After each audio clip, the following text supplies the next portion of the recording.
So just another really quick video about farming cities, and this one's going to be more of an overview. I've made 3 farming cities so far, and none of them has been dedicated to farming yet. The first one had to go into diplomacy and rescue another alliance when it happened to escape a war with a random teleport and land in another one, stay there for a bit, and then end up having to rescue them. There's another story for another video later. So when I set up these 2 cities here in this kingdom, actually in the kingdom that I jumped from, it was really to test out jumping and test out the ability to be strong from the beginning. And I built both a main city and a farming city to jump together. And I was going to do it differently than I did do it, and I will do it differently in a future video about some recommendations so that there's other strengthening of making it bigger and better for coming out. I don't want to say dominant because I didn't do it to be dominant. I did it to become more of an even playing field with the bullies. But where I landed, I ended up joining another alliance and I did things a little bit differently and I jumped with them. And then I planned on just staying quiet and just building up my city and just being a participant, but not a dominant participant. I didn't want to become an officer, and yet right away they were making me an officer. They always tend to do that, unfortunately, because I speak up. I need to be more silent next time I do it if I join an alliance when I'm jumping. But I built both of these cities with the intention that Simba was going to be the farm city for Tiger, and then because we were under attack from the beginning, and then I took over leadership in order to try something else out. And then, of course, war broke out, all of the drama that I've made some videos about and we'll make more about. I ended up having to build these cities both up because my normal recommendation would be just build up your farm city to level 11. And here's how I'm going to start showing you some of the details of what I think goes into building a farming city. I already shared a video about choosing a civilization when you begin. So you have to go over here to character setup, and we're allowed 2 cities per account per kingdom. And since I have the 2 already, if I go down here to create a new character, I will not be able to build one in 2828 where most of these videos are being made right now. I would have to choose another one, and so that one that I did on choosing your civilization was in one of these other kingdoms. But you would want to know what server you're on, and you would want to choose that same one, or you may choose to go to another civilization and do the jumping. I cover that basic in my jumping video that I've shared so far. And then you could jump here and you'll have a pretty strong farm. But you have to know that you'll be going between two civilized or 2 kingdoms, and so when you come here, you're gonna have to clear the fog again and do other things. Whereas if you started here, you'll go somewhere else, keep it there for now, start clearing the fog there. You're gonna have the peace shield on. You'll be able to start getting a feel for a different area of this kingdom. You can bring it here close by with the first teleport because you get 2 teleports, as I pointed out in the jumping video. Every new civilization will get the 2 beginning teleports and then the immigrations to move from one kingdom to another nascent kingdom. It has to go to a nascent kingdom, a brand new kingdom. That's what I covered in the jumping. So you'll still have those for the 10 days after you create it, but you only have the peace shield for 2 days, and we're coming up to a killing event, so you have to keep that into consideration. That really isn't too strong of an issue because your city is going to be so small, your gathering is going to be in little bits and spurts. It's not going to be a lot of troops, and it's not going to be a great quantity during the killing event. So if they kill yours and you're going to have the 3-second healing, it's still going to use resources, but not as much. So you'll still, as a baby city, not have nearly as many issues with the killing event, which is why I'm pushing spend the time building your farming city. But the point of a farming city is to feed your main city resources, because the more you grow, the more you're going to need resources. So the best thing about building a farming city is that you're going to need to go to you have to go to level 10 to get the trading post. And when you get the trading post, you'll be able to send to anyone in your alliance. And if you need to send to someone else, you either have to join their alliance or they have to join your alliance in order to get the resources sent from one city to the other. But that's not a big deal if you have access to membership of specific alliances. And then if an alliance is building a lot of farms, once they start getting capacity and they want to build with more members, they'll end up splitting off and creating a farming alliance. And usually the farming alliance will be nearby. And again, when you want to feed your main city, either your main city joins the farming alliance or the farm joins the main city's alliance, but it's usually the farming alliance has more openings, so it's usually the main city just joins, the resources are sent, and then the main city goes back to its main alliance. So it's easy peasy as far as that goes. There are taxes involved, so you want to raise up your trading post of your farming city to the highest level. I'm still raising mine up because it's not ready to start sharing resources.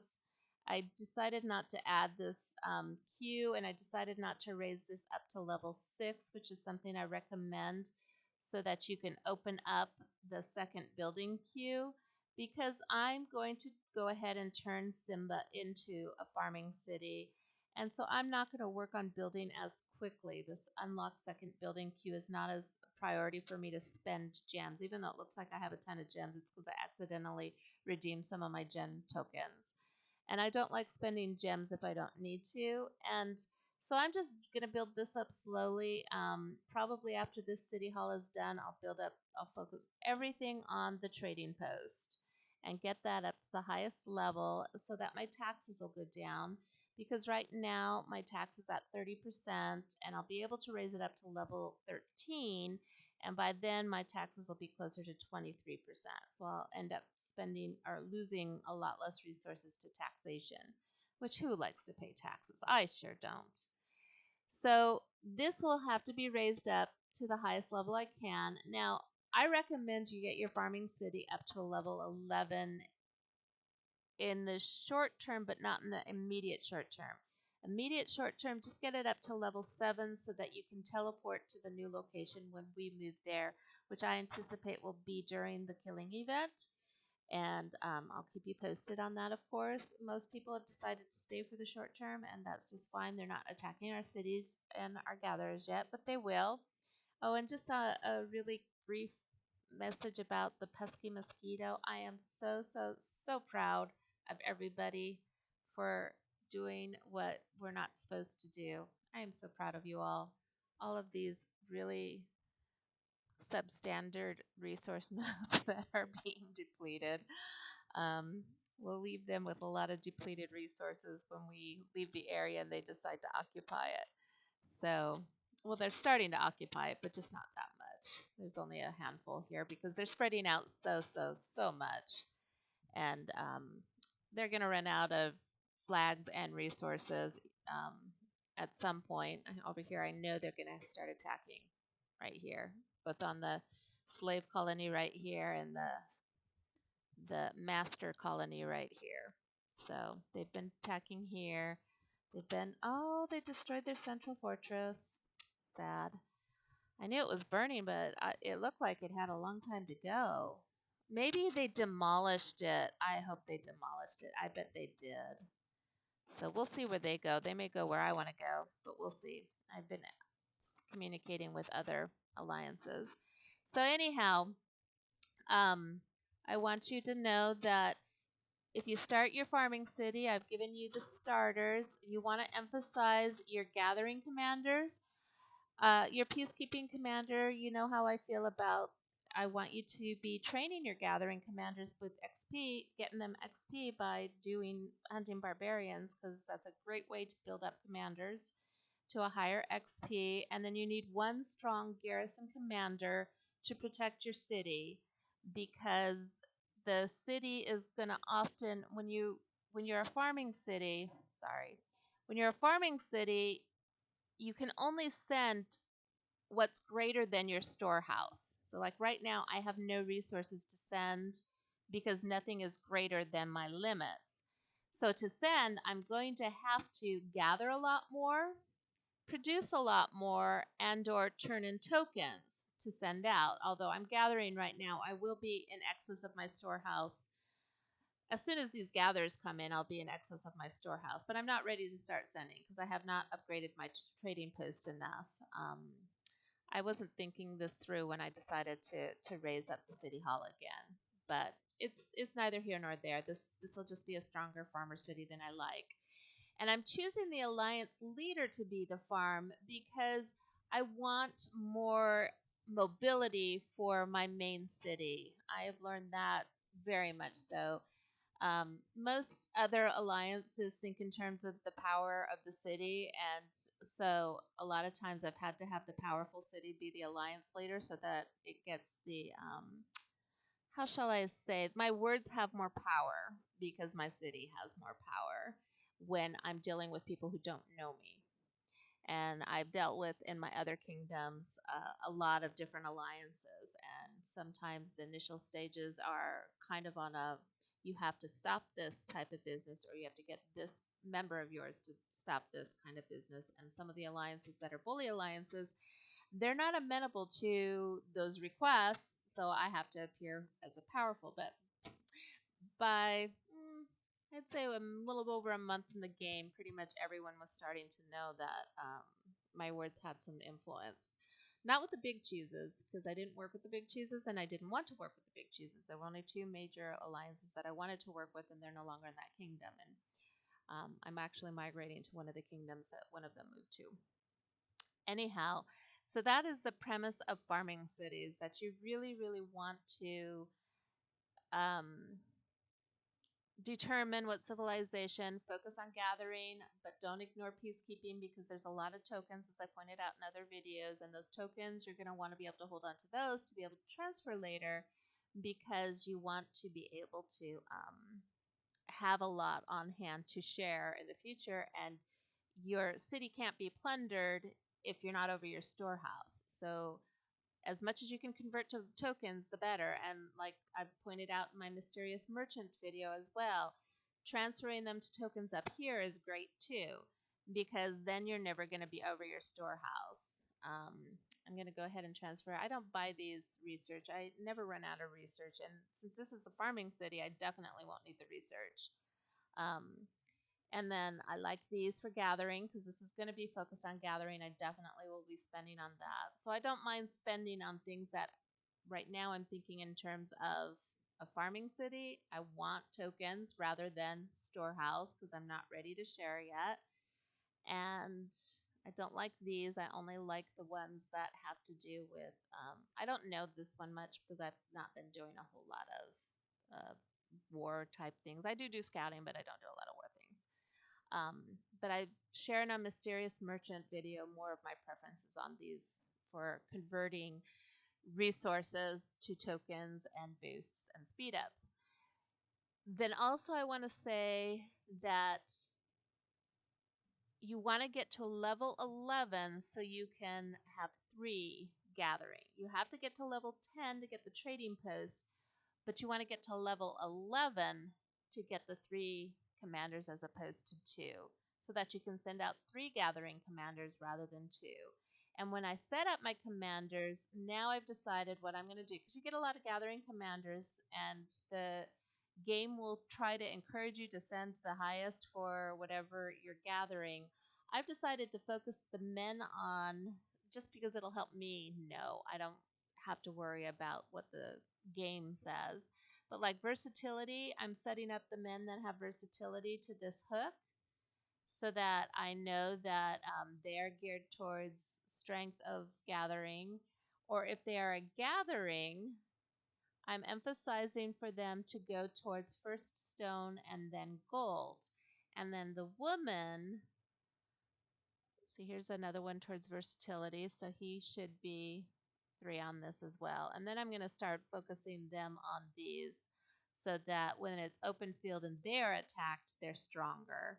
These have to do with like watchtower, and I'm not going to have them attacking cities, but they will be attacked in the field. So then after I've got this level 3 hook For gathering, I'm going to focus them on tack to give them a little bit more punch if they are attacked in the field. And then the female gatherers, I'm going to start them off focusing them on crops and wood. I accidentally went over here on one because I hadn't gotten any men right away, and I thought I needed someone for stone. But these come up real quickly. The elites and the advanced come up real quickly. Constance, not so much. She's really good. Tomoe, sometimes not early, but she did. Sarka, I like her also. Sarko, I really like for rage if you read her description. But again, I'm focusing on wood and crops. I'll do one first for wood and then the other first for crops and vice versa. But I'm going to want to be able to send more than one to crops and more than one to wood. And actually, all three might have to go to one resource at some given point. So eventually I want them all. But you notice I have a lot of already level 3 uh, gatherers because I've been sending them out as secondaries on my peacekeeping missions. Joan of Arc too. I also like her for, so she's got this, but over here she's got some healing power and march speed. I like march speed, which also the peacekeepers have for march speed. I think this one has march speed as well. You're going to want to start looking at these trees eventually down below, but I'm just showing you what I set up for primary right now. But you do your own thing. This is just what I recommend and what I do. Gaius is a great gatherer. He is gathering, so I wasn't thinking in terms of male female in the very beginning, but I just thought that's a pretty smart way to do it because you get so many gatherers, but at the same time you want to know who's good at what. Seondeok is a legendary. My first time getting her was like after I had 40 in my primary, so I didn't get her for a couple months into the game, and now I seem to be getting her because of the civilizations I'm choosing. So I like her for. I'm going to set her up more for attack. I definitely am going to have her as gathering on this side, but I'm setting her up more as attack. And looking at her skills, I'm going to build up her rage. That's another thing. You can build up their skills. You decide by focus on number 1 first. Some videos say do that for every single commander, and I wasn't really bothering with it because in my first alliance, I was geared towards just growing. But here, I would say definitely set your skills so that as they get their many stars, that they are going to be focusing on their first skill, which for everybody is rage. Right here. Everybody has rage as their first skill. And that way, when they're attacked, they'll do a little bit more damage. I should do the same for here. Gathering is usually their second skill. For Joan, it's healing. Well, I guess it is rage, but there's also a lot to deal with healing in here too. She's a healer. So definitely set up all your skills for first, I would think, for now, and then set it for second as soon as the first is filled up. You'll sometimes see 5511 for setting up skills because most of them have 4, and then this 5th is just a bonus that you don't develop. 5511 means set this one up to 5, then let's set this one up to 5, and then allow these to build up naturally, 1 and 1. Or do 1 for 3rd, and then open the 4th, and then however it goes between 3rd and 4th. And then, like I said, this 5th is just an added bonus to strengthen the others. Only on legendaries do you have actually 5 skills. So this one I'll be able to develop up to a level 5 because she's a legendary. And you're going to want to learn these skills too over time, but I'm going to emphasize those later because we're doing really newbie videos right now. So I hope this helps explain why I would like you to do a farming city, put some energy into it during the killing event, just because it'll keep you focused on developing this city proactively by having a farming city. And in the long run, you're going to really want that farming city.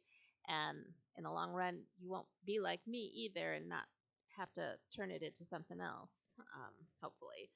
But good news, with my migration from one kingdom to the other, I'm actually probably going to have 2 farming cities in the new kingdom. And with the plans I have for hopefully developing a military academy over there, that'll be really cool for me to show at different strengths, and I can use the farming city to build up other people's cities as well, as we do player versus player on an even field at different levels to learn and grow and train.